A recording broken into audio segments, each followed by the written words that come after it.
Did you know that most of the struggles we face in life are not about what's happening outside, but about the battles we are fighting inside?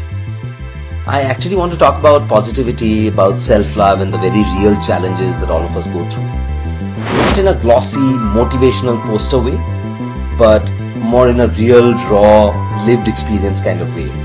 This is about how we manifest the good, the bad and everything in between. Hi, this is Saugat and I'm back with Real Verses with Saugat, or in fact I'm calling this Micro Verses now. Feels a little more appropriate.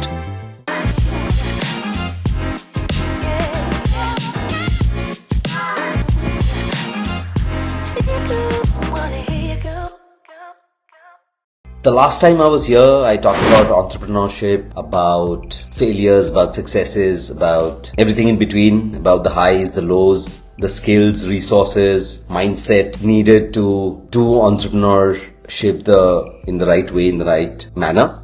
I had already thought about what I wanted to do in my next video, and here I am to talk about things that are very deeply personal to me.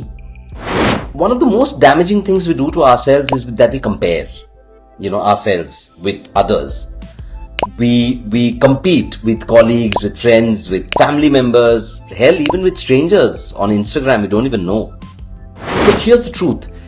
Everyone's journey, everyone's growth story looks different, feels different, acts different. Just because someone bought a house at 30 or bought a fancy car at 25 doesn't mean that you are someone who's lost just because you're figuring things out in your mid-30s or even in your 40s. Comparison is actually the thief of joy. It's worse. It's a killer of dreams. The energy that we waste measuring ourselves against others could have actually been used to water our own garden. I say stop competing. Let's start living our own story. Comparisons actually kill more dreams than failures ever will. Here's another hard truth. It does not get easier when you make it big. In fact, the pressure only increases. Success brings with it insecurities simply because you're scared of losing it all. You're scared of losing what you've earned, and that's why people at the top often feel lonelier than those just starting out.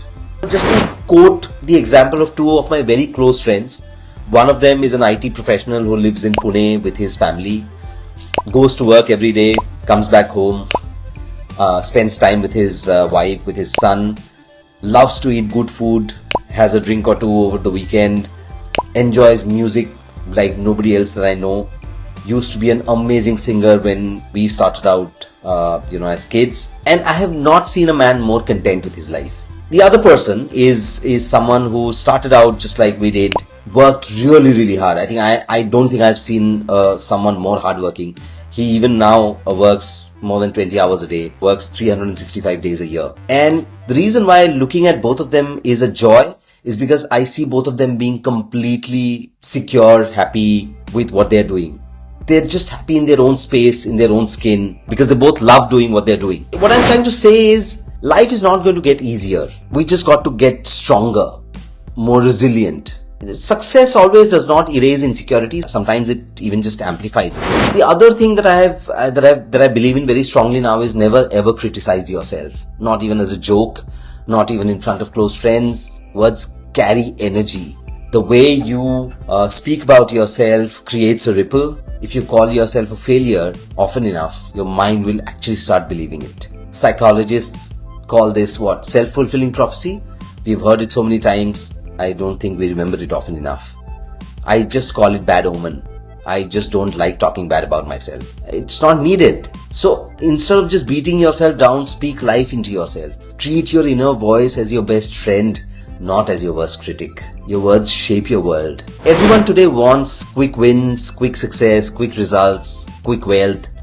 But fast is not very sustainable. It seldom is. The tallest trees don't grow overnight. The strongest relationships aren't built in a month. It's like, the 2-minute noodles that we all love, but they taste great, but they don't do anything for our health, right? Think about it. Every time we microwave a meal, it feels warm, it feels comfortable, but it's not very satiating. It's not very nutritious. Life works the same way. What's slow, steady and intentional usually lasts longer.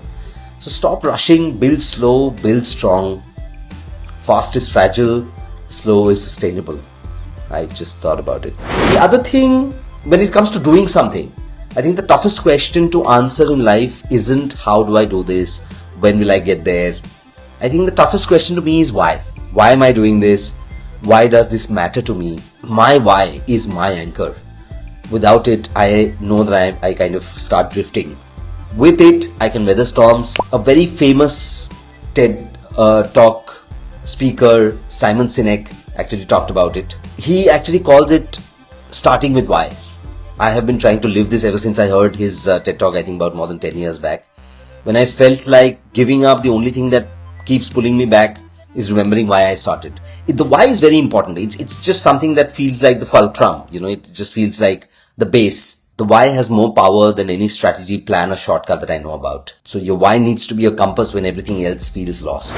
The other bit is that you've got to love something in life, and it doesn't have to be your work. It doesn't have to be anything specific. Society puts a lot of pressure on us to find passion only in careers. But honestly speaking, maybe it's just my love for music or my love for travel or hell, just being with my son. He's 3 and he's an absolute joy to be around. He gives me the most peace that I have ever felt in my life. Love is what fuels you when everything else feels empty. Never apologize for the things that light up your soul, even if they don't make any money or sense to others. You don't have to love your work, but you must love something. Try not to define yourself, because when you define, you limit. Who says you can or cannot do, something? Most limits are mental, right? But let's also be real. No single person can do everything. It's just not possible. You are not going to, do everything or win everything. You're not going to be good at everything. I think that's where the art of being mindful comes in.